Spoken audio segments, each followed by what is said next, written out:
Advertising management meaning and object. अपना next topic है बेटा एडवर्टाइजिंग मैनेजमेंट। अब हम देखेंगे कि एडवर्टाइजिंग मैनेजमेंट क्या होता है। Advertising management is the planned managerial process designed to oversee and control to various advertising activities involved in a program of communicates with a firm's target market and which is ultimately designed to influence the customer purchase decision।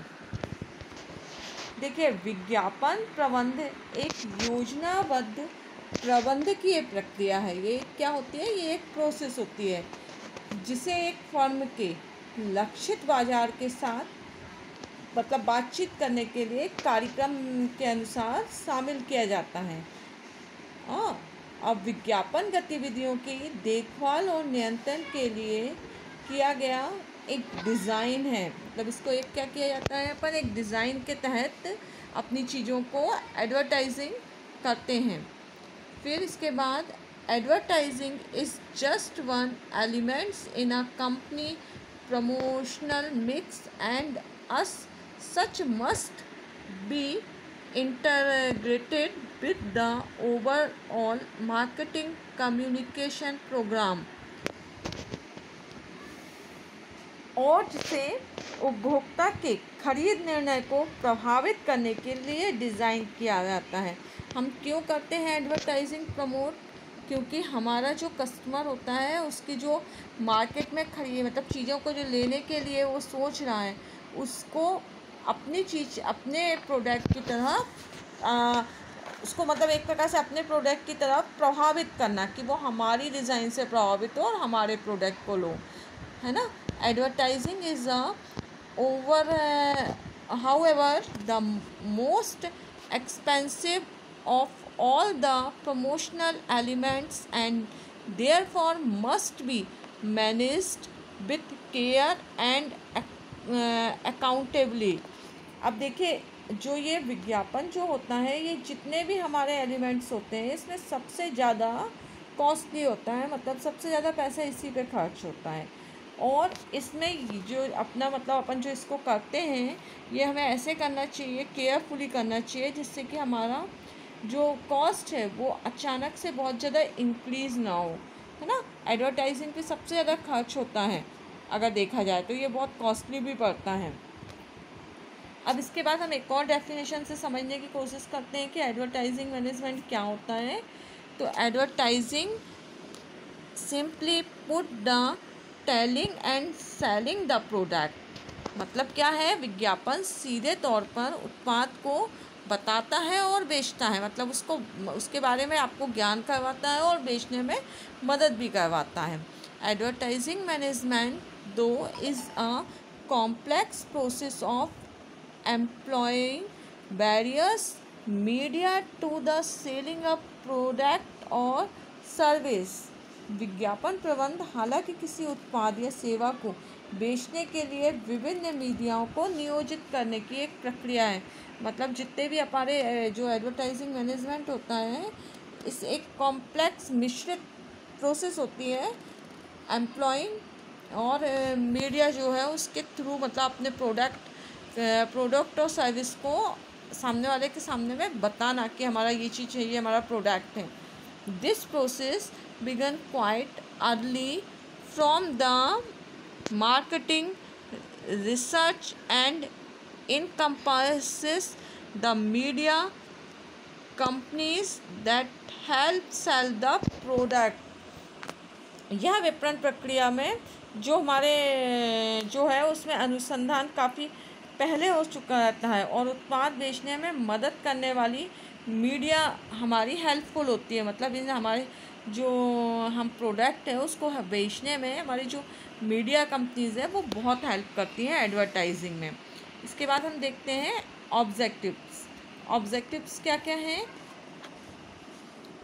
सबसे first है introduction of product. हमारा जो advertising करने का सबसे पहला object यही होता है कि हम अपने उत्पाद को सामने मतलब कस्टमर के सामने में परिचय करवा सकें कि ये हमारा प्रोडक्ट है, इसलिए तो एडवर्टाइज होता है। क्यों टीवी पे इतने सारे कंपनीज अपनी अपनी चीज़ों का प्रोडक्ट दिखाते हैं कि ये हमारा ये वाला साबुन है या ये वाला शैम्पू है? क्योंकि अगर आपको वो पता कैसे चलेगा कि ये चीज़ें हैं भी मार्केट में, तो वो एडवर्टाइजमेंट करने के द्वारा आपको उससे इंट्रोड्यूस करवा रही हैं, मिलवा रही हैं कि देखो ये इतने प्रकार के जो भी चीज़ें हैं, जितने भी एडवर्टाइजमेंट आते हैं, तो हमको पता चलता है। हमको कहाँ से पता चलता है कि फ़लानी चीज़ आ भी रही है मार्केट में? एडवर्टाइजमेंट के माध्यम से ही पता चलता है ना। फिर सेकंड होता है इंट्रोड्यूस अ ब्रांड। आप देखते हो कई प्रकार की चीज़ें ब्रांड में आती हैं, तो वो ब्रांड जो होता है उसको भी इंट्रोड्यूस करते हैं। वो हमको बताते हैं कि ये ब्रांड है, इसके अंतर्गत ये चीज़ें इसका इस ब्रांड की ये है। तो ब्रांड का भी परिचय हमको एडवर्टाइजमेंट से मिल जाता है। थर्ड होता है अवेयरनेस क्रिएशन।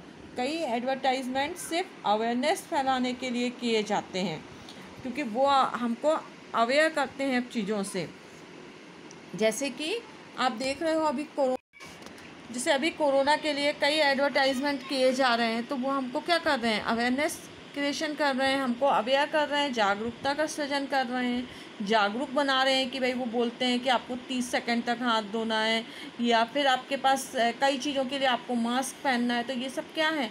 अवेयरनेस करने वाले आपके मार्केटिंग में, मतलब हमको जो है वो ऑब्जेक्ट के तहत अवेयरनेस क्रिएशन करना किसी भी उसमें। फोर्थ है अपने पास एक्वायरिंग कस्टमर और ब्रांड स्विचिंग। ग्राहक को अधिग्रहण करना, मतलब ग्राहक को अपनी तरफ खींचना। जैसे अब कोई ग्राहक कोई और चीज़ को अभी यूज़ कर रहा था, अब वो एडवर्टाइजमेंट से इम्प्रेस होता है आपका एडवर्टाइजमेंट से, वो सोचते हैं चलो एक बार तो यूज़ करके देखते हैं। तो आपने क्या किया? दूसरे कस्टमर को स्विच कर लिया, अपने तरफ आकर्षित कर लिया अपने ब्रांड के एडवर्टाइजिंग से। तो फोर्थ पॉइंट क्या होता है? कस्टमर को स्विच करना, अपनी तरफ खींच लेना अपनी एडवर्टाइजिंग करके। फिर फिफ्थ है डिफरेंशन एंड वैल्यू क्रिएशन। मतलब आपका ये जो है फिफ्थ नंबर का मूल्य सृजन और भेदभाव। मतलब हम जो मूल्य जो वैल्यू होती है उसमें अपन अपनी चीज़ों को वैल्यू बताते हैं एडवर्टाइजिंग में। अगर तो उससे क्या होता है कि जो कस्टमर होता है वो डिफरेंट टाइप के वैल्यूशन में देखना है कि ये चीज़ इतने की है, ये चीज़ इतने की है। तो वो कई बार प्राइस को देख के भी आपकी चीज़ों की तरफ अट्रैक्ट हो रहा है। 6 है ब्रांड बिल्डिंग। अपन जो ये ब्रांड होता है ये बिल्ड कैसे होता है? एडवर्टाइजमेंट के माध्यम से ही बिल्ड होता है। अपने ब्रांड को बिल्ड करना भी एक ऑब्जेक्ट होता है इसमें मार्केटिंग में। 7th है positioning the product and brand resale. उत्पाद की स्थिति और उत्पाद और ब्रांड को वापस, मतलब अपने उत्पाद की, आपका जो प्रोडक्ट है उसकी स्थिति कैसी है और अपना जो प्रोडक्ट है उसको ब्रांड कैसे, मतलब आपको रिकॉल करना है, कैसे वापस से अपने ब्रांड की तरफ ले जाना है। 8th है इंक्रीज सेल्स। ये तो हमारा एडवर्टाइजिंग का सबसे फर्स्ट ऑब्जेक्टिव यही होता है कि इंक्रीज सेल्स। मतलब हम जब एडवर्टाइजिंग करते हैं तो हमारा मुख्य मोटो यही होता है कि हमारी सेलिंग बढ़े, है ना, क्योंकि लोग हमारी चीज़ों को जानेंगे और उससे फिर हमारी बिक्री में इंक्रीज़ होगा।